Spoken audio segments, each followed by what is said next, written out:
Hello, Bacho. Let's read the given question. The question says certain quantity of water cools from 70 degrees Celsius to 60 degrees Celsius in first 5 minutes and 54 degrees Celsius in next 5 minutes.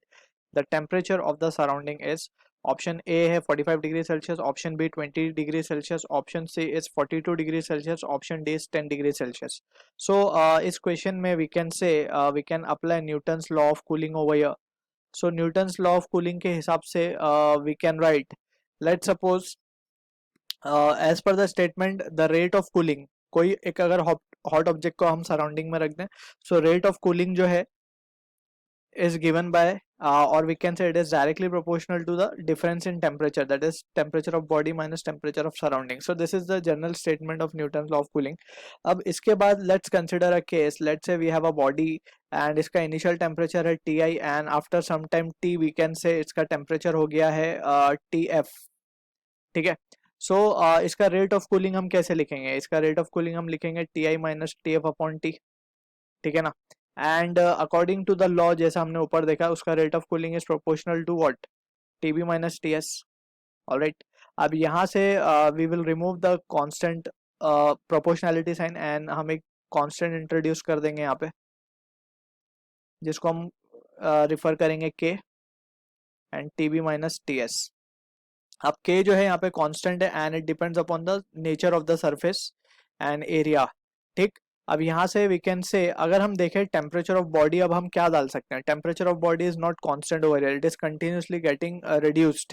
ठीक है, उसका body का temperature गिर रहा है. तो हम क्या करते हैं ऐसे केस में? We will consider an intermediate situation जहाँ पे हम उसका एवरेज कंसिडर कर लेंगे. सो हम क्या लिखते हैं? Ti minus Tf upon T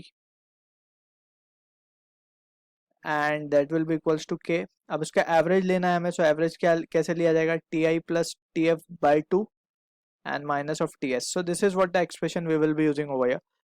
So now for the first case हमसे बोला जा रहा है कि the water is cooling from 70 to 60 degrees. So we will write 70 minus 60 और time लग रहा है 5 minute and यहाँ पे that will be equals to K and average of 70 60 70 plus 60 is 130 130 by 2 is 65 65 minus of temperature of surrounding को हम Ts मान लेते हैं. Let's say this is our expression number 1. Second case में बोला जा रहा है इन नेक्स्ट 5 मिनट 54 तक आ रहा है temperature, that is from 60 to 54. So we can write 60 to 54, that is 60 minus 54 by 5 and that will be equals to K. अब अगर हम 60 और 54 का एवरेज लें, so it can be written as 57 minus of Ts. ठीक है, and that is let's say our expression number 2. अगर हम 1 और 2 को डिवाइड कर देते हैं, डिवाइडिंग 1 and 2, so हमारे पास ये वैल्यू आएगी 10 by 6 and that will be equals to 65 minus Ts upon 57 minus of Ts. Alright. अब इसको हम सॉल्व कर लेते हैं. सो ये क्या हो जाएगा? 5 by 3. So this can be written as 5 7s are 35, 5 5 are 25, 28 285 minus of 5 Ts and that will be equals to 3 5 are 15 195 minus of 3 Ts. Alright. अगर हम इसको यहाँ से सब्ट्रैक्ट कर दें 90 and that will be equals to, यहाँ पे जो वैल्यू बचेगी हमारे पास that will be 8 Ts, sorry 2 Ts.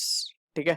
सो यहाँ से हम कह सकते हैं जो सराउंडिंग टेम्परेचर हमारे पास आ रहा है वो आ रहा है 45 डिग्री सेल्सियस. सो जो कि मैच होगा हमारा ऑप्शन ए के साथ. I hope you understood the solution. All the best.